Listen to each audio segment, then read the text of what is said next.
Let's learn how to enable SAP to call or message in a number. Now I open my phone dial pad. After I go to my recent numbers page.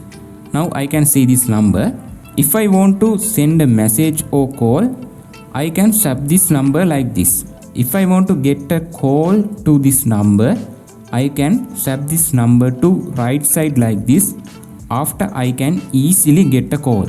Other thing is, if I want to send a message to this number, I can swap this number left side right this.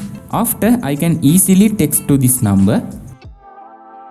Now let's learn how to enable this feature. Go to your mobile settings.